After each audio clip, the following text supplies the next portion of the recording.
What's happening, guys? It's the Stock Guru, the coolest stock trader on YouTube. In today's video, I'm going to be breaking down what support and resistance is when it comes to trading stocks.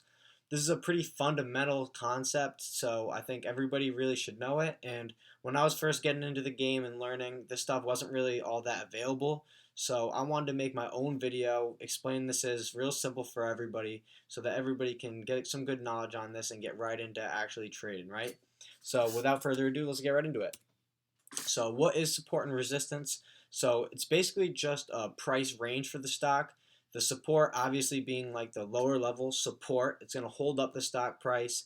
This is the lower price for the stock, and if it's at this price, it usually means it's overbought and it's in a good deal range. And now for the resistance, it's basically the opposite, right? It means it's a bit overextended. It's more of a time to sell. It's the higher price. It's basically the higher end of the stock price. So that's basically just a general idea of how the support and resistance works and what it is and what it means when you hear that, right?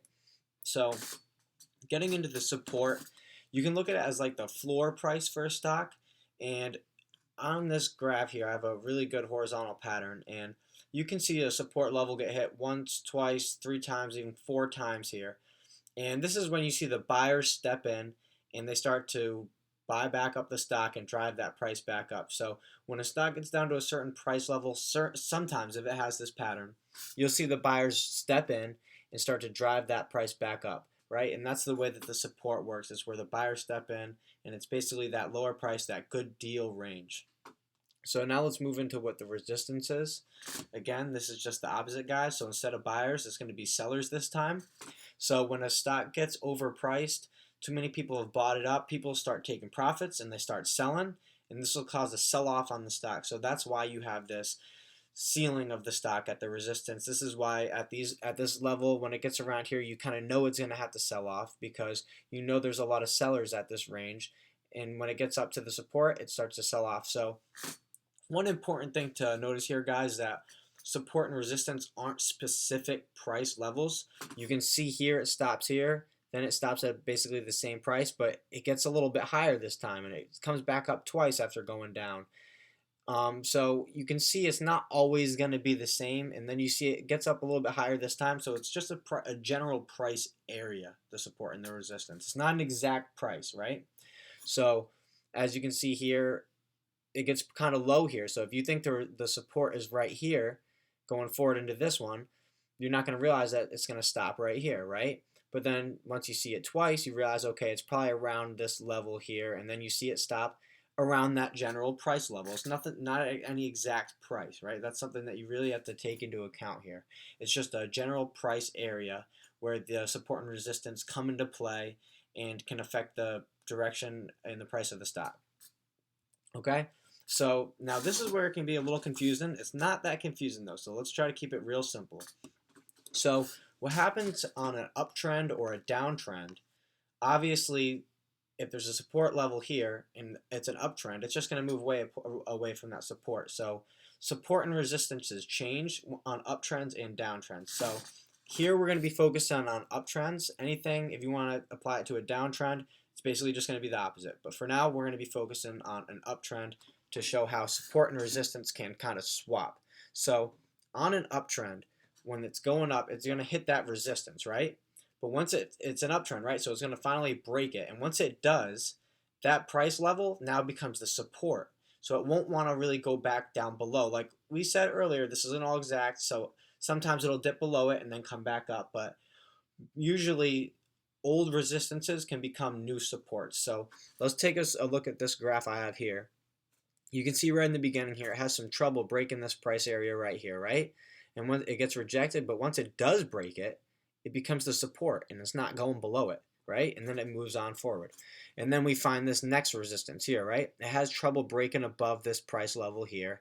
It gets rejected and it finally breaks back up. Now, I'm going to pause real quick here, right?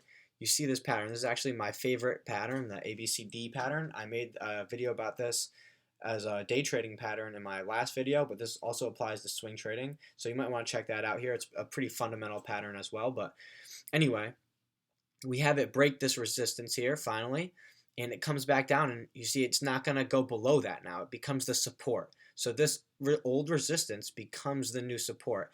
And again, here we see that it's not always permanent, it's not always perfect. It's going to come back below the support here, but it bounces right back up and begins to keep trending up. And now this resistance we kind of set here kind of meets here, and then it breaks above it, and now again we got a support, right guys?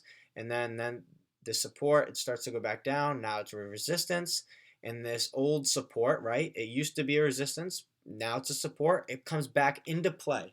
So this price level will come back into play once it's like a price level, right? So it went above it and beyond it, and then it comes back to it and revisits it. And this price level is still going to be valid, right?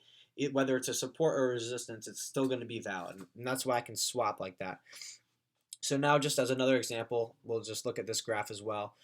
We have a boom, boom, and then it finally breaks here, right, on this resistance level. And then once it does break, it comes back down. It tests that resistance that is now the new support. And it finds the support here, and it goes up. It keeps going. And then we find some more resistance here, and it breaks it. Lo and behold, this resistance here later becomes the support. So when you're seeing a pullback, you can look at the old highs to say, oh, is it maybe going to stop around this price level? Is this maybe going to be the price that I want to be in? And just to further show you guys what I'm talking about here, again, we have the nice resistance right here, breaks above it, and it becomes a support.